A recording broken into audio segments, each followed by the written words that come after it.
Bonjour. Au sommaire de ce Mag Info, nous en saurons plus sur le don de spermatozoïdes avec l'éclairage de notre expert, le Dr Claire Devienne, médecin référent en AMP à l'Agence de la biomédecine.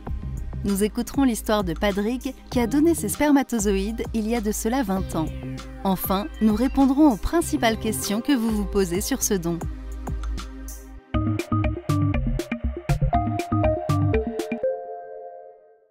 En 2021, près de 600 hommes ont donné leurs spermatozoïdes. Alors, qui peut donner et quelles sont les grandes étapes de ce don? Les explications du Dr Claire Devienne, médecin référent en AMP à l'Agence de la biomédecine. Mais avant, petit rappel, un don de gamètes, qu'est-ce que c'est? Le don de gamètes, c'est la seule possibilité pour des milliers de personnes d'avoir un jour un enfant.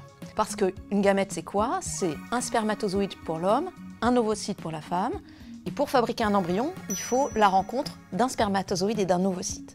Le don de spermatozoïdes, c'est pour des couples hommes-femmes, quand l'homme n'a plus de spermatozoïdes. C'est pour des couples de femmes et c'est pour des femmes qui ont un projet d'enfant en solo. Pour donner, il faut avoir moins de 45 ans et être en bonne santé. Les étapes pour donner, c'est 1. S'informer, 2. Faire le bilan médical, 3. Voir le psychologue et enfin faire plusieurs recueils de spermatozoïdes. Un donneur de spermatozoïdes donnera au maximum naissance à 10 enfants. Il n'y aura pas de lien de filiation entre le donneur et les personnes nées de son don.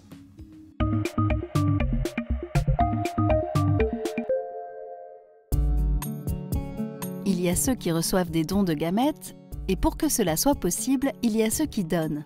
L'histoire qui a amené Patrick à faire don de ses spermatozoïdes a commencé au début des années 2000. Sensibilisé à ce sujet par un couple qui avait des difficultés à avoir un enfant, Patrick décide alors de franchir le pas pour aider des inconnus à devenir parents. Il nous raconte son parcours solidaire. J'ai le souvenir, j'arrivais dans un hôpital désert, je montais tout seul par l'escalier ou par l'ascenseur à l'étage, et là je trouvais une équipe toujours hommes et femmes, toujours très accueillantes, chaleureuses, bien que portant leur blouse blanche. On sentait d'ailleurs que tous ces médecins, tous ces professionnels avaient compris toute l'importance d'un accueil chaleureux, d'un accueil humain pour que le donateur se sente bien. Le don se faisait rapidement et puis on se disait à bientôt. Et puis je passais à la boulangerie et je revenais à la maison avec des croissants pour un bon petit déjeuner et ça faisait plaisir à tout le monde. À l'époque, on avait 3 enfants. Ce que je peux conseiller aux donneurs d'aujourd'hui, c'est qu'ils aient conscience que le don lui-même n'est pas surhumain. C'est l'occasion d'aider, de donner corps à des projets ou de personnes qui voudraient un enfant.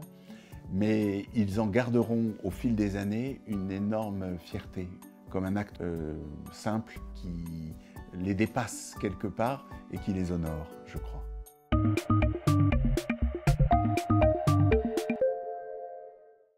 On entend certaines informations contradictoires sur le don de spermatozoïdes. Ce micro-trottoir est donc l'occasion pour le docteur Devienne de répondre aux questions que vous vous posez.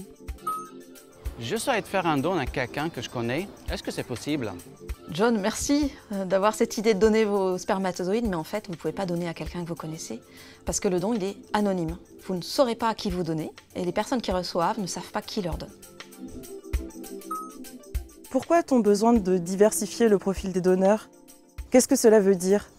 Céline, comprenez que quand on a besoin d'avoir recours à un donneur de spermatozoïdes ou une donneuse d'ovocytes pour son projet d'enfant, on peut avoir envie que l'enfant nous ressemble. Et bien pour ça, il faut que le donneur ou la donneuse vous ressemble aussi. Donc on a besoin qu'il y ait une grande diversité parmi les gens qui donnent, autant que parmi les gens qui reçoivent des gamètes.